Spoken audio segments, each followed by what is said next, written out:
In this video, I'm going to talk about what's new in Ionic 3. And I've said this many times recently, and I'll repeat it again just in case anybody doesn't know, and that's that Ionic 3 is not a totally new framework, it's just an update to Ionic 2. If people are familiar with the Ionic 1 to Ionic 2 transition, they know that was a huge change, it was a totally new framework. So it's important to know that this isn't the same thing, this is just a different versioning system, and the Ionic 3 update just implies a major update, not a total framework change. So in this video, we're going to talk about what some of those changes are. And for the most part, a lot of the changes are behind the scenes. You won't notice a whole lot of it.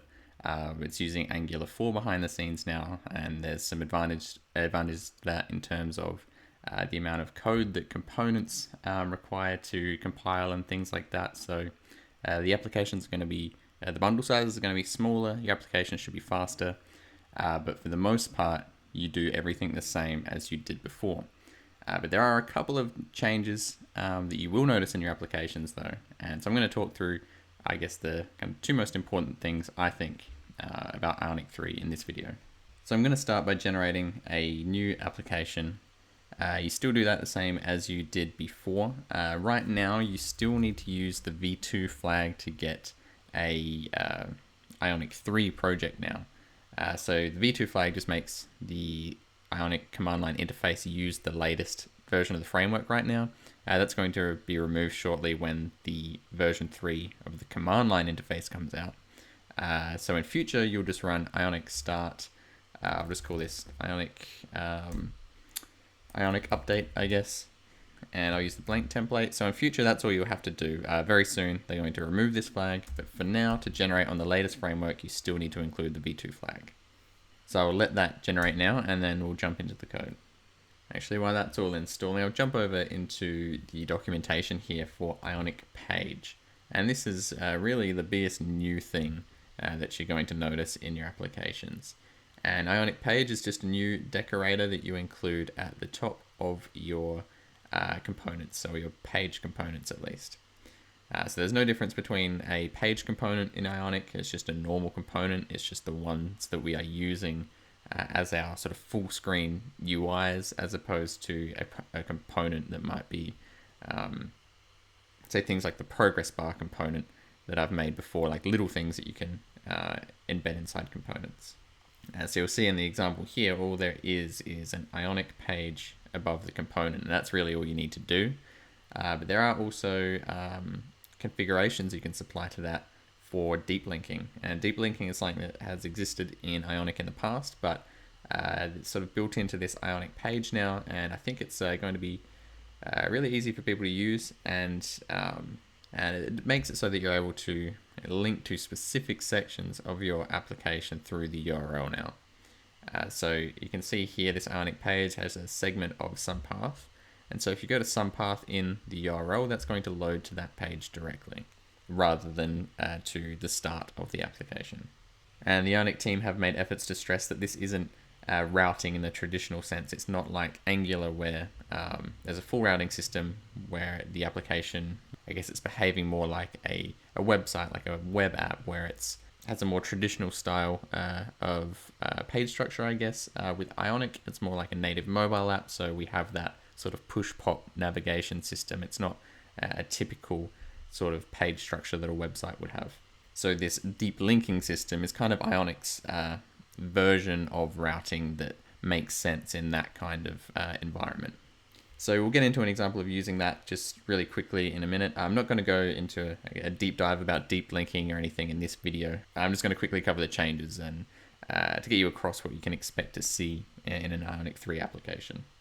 Okay, so that has finished generating now, so we'll just get into that. What did I call it? Ionic update. So I'll serve that and we'll open up the code and take a look. Okay, so our application is in the browser now, as you can see, no real changes here. And I'll jump into the code, and you'll also see there really isn't any changes to the structure or the code either in here. Now, if we jump into our page here, the home page that automatically generates, right now this may change, but at least right now you can see that the Ionic page decorator isn't included here. and everything is done exactly the same as it was before, and that's still an option. You don't have to use Ionic Page. So if you didn't want to use, say, deep linking, you don't have to worry about including it. But there is another advantage to using Ionic Page, and that's that it enables lazy loading, which, if you're unfamiliar with the concept of lazy loading, basically it's lazy loading. Basically, it's loading things as you need them, not right away. So on a website, you're going to be loading an image when the user is actually scrolling to that image. If you had an image that was way down the bottom of the page and the user's at the top of the page, they may never even get to the bottom of the page, so we don't necessarily need to load it. And so it's a similar concept here, where if we lazy load our pages, it's not going to load everything at the startup of the application. So that's going to improve your startup times. So it's likely that by default in the future, the home page here, the root page will also include Ionic Page, but right now it doesn't. However, if you generate a page with the Ionic generators, it will include Ionic Page. So we're going to use an example now. So I'm going to jump in here and just run Ionic G page, and I'll just call it second. So that jumps in there, and you can see in this page we have a module file, and there actually is an error in these right now. This should say Ionic Page module, not Ionic module, but that'll probably be fixed before you see this video anyway. And so I probably don't really have time to go into what a module is in this video. I do have another video that explains what an ng module is, so I'll link to that. But I'll just briefly explain. If you see in your app folder here, this is the root module that is used, we've been using for a long time now. Basically, it just sets up the various components and providers in the application. It allows us to kind of bundle these things together and then provide it to the application. So typically we can use modules to sort of bundle this functionality together. We could make some module, say, for a specific set of functionality we're doing, and we could import all of our components and everything that it needs into this module, and then just import the one module into our root module here, rather than having to import everything we want to use everywhere we want to use it.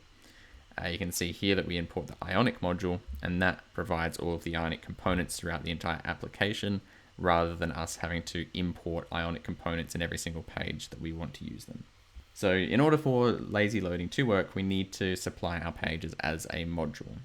So all we do is set up a module that is just including our page, and that's it. So this module file will be automatically generated for you, so you don't really need to worry about it, except for right now you do need to make sure that says Ionic Page module. But you can basically just ignore this file and pretend that it doesn't exist. And then in your main TypeScript file here, you just need to include that Ionic Page decorator, and if you're using the generator, that's also going to be included by default. So again, you don't need to worry about doing anything. And you don't even need to worry about including anything in the module file here. Typically, when we've been using pages in the past, like we are with the home page still here, we need to import it and then add it to declarations and entry components. Now you don't need to do any of that at all. You don't need to add anything to the app.module.ts file. So right now you can just start using the page as soon as you generate it, pretty much. And so if I jump into root component file here, you can see we've set up the root page as home page, which is the default. And of course we have that import there. We're importing home page and using it as the root page there. Now the weird thing with lazy loading now with that new Ionic page, we don't need to import the page in here either. Instead, what we can do is just reference it directly just by supplying a string that matches the class name. So our class here is called second. So all I need to do is say root page equals second in as a string, and then that's all we need to do. So if I save that and jump back into the browser, we should see, I need to serve this again actually, but we should see that the root page will change from our home page to the new second page that we generated. And you can see here that that page has been successfully set up now as the root page, the second page. But yeah, we haven't imported it into our module file. We haven't imported it in here. All we do is just reference its name. And that's all we need to do. So we get the benefit of lazy loading, but I think this is also a really nice way to work with new pages. It saves a lot of work in setting things up. So I'm going to change that back to the home page for now. And if you wanted to, you can go and modify home page to do the same thing. You just need to include a home.module.ts file. Make sure you add the Ionic page there, and then just make sure you're referencing it as a string and not importing it and using it that way. But we're not going to worry about that in this video.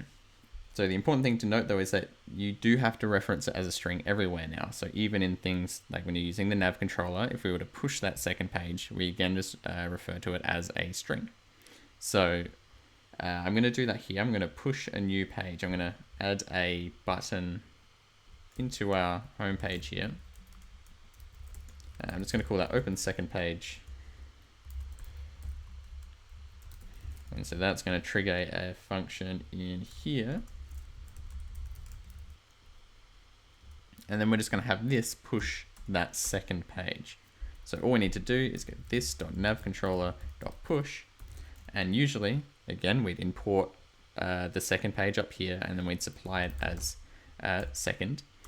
But instead now, we just supply it as a string, and we don't need to worry about importing it. So now if I go into the application again, I should be able to click that button, and it's going to push that page for us. Okay, so if I click this button now, we have the second page pop up. So that's basically how pages work now. And by using that method, you're going to have lazy loading included, and you're probably going to have an easier time setting up pages and pushing them like this as well. And so one more thing I do want to cover quickly is a little bit on the deep linking. So if you notice now, when I clicked this, let me just go back here. If we look at the URL now, there's nothing there, just like just like normal. That's just the home page of our application, but as we navigate through the application, usually that just stays the same.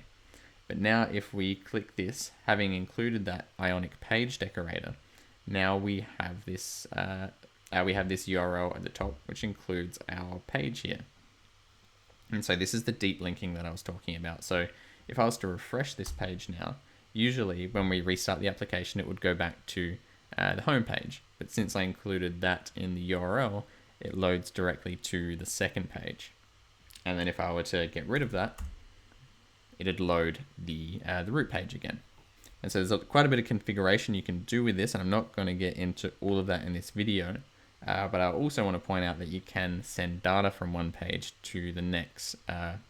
So if you've got that sort of master detail pattern set up, you might want to pass some data through to the next page. And then you may also want to have people be able to access that page directly via deep linking. So we can use this property here called segment, which you can add to the Ionic page decorator here, and that's going to specify what that path is going to be in the URL. But you can also supply some dynamic data to that. So let's say if I wanted to pass in, we'll use the example of an ID. So if I set in the Ionic page decorator here, if I set segment, and we'll just use second as we already were, but then we'll add a colon, and then the data we're going to try to pass in. So we'll use ID. So now if I were to jump back into where we're pushing that page, so we'll go back to the home file, and as usual we can push some data with the page push if we want to grab that with nav params in the second page, and then we can just supply that ID. So I'll just give this, say, an ID of 4. And right now this is limited to strings. You can't, say, send an entire object through the URL using deep linking right now. So if I save that, and we will come into here, and we'll just log that value out as well. So do console.log this.navparams.get ID. So we'll save that, and we'll jump back into the browser. So we're back on the home page here, and if I click the click me link, you can see we get our 4 logged out here, which you'd expect because we're grabbing that through the nav params. But if you look in the URL at the top, you can also see that it says /4. And so if I were to refresh the page now using that URL, it should load back up on that same page, and we should still be able to grab that 4 there, and you can see that we can. So you don't need to use deep linking in your application if you don't want to. If you're just building a normal iOS or Android app, then maybe you don't really need deep linking. But if you're building, say, a progressive web app, something that's going to be hosted on the web, you could potentially benefit from that URL structure and being able to link to specific pages. So that's most of what you're not going to notice, I guess, as new in Ionic 3. There's certainly more to both of those concepts that I've talked about, but I just wanted to briefly cover those, give a sort of high-level overview of what they are and how they work, so that they don't seem so foreign when you come across them in your applications. So I hope you enjoyed this video, and I'll see you on the next one.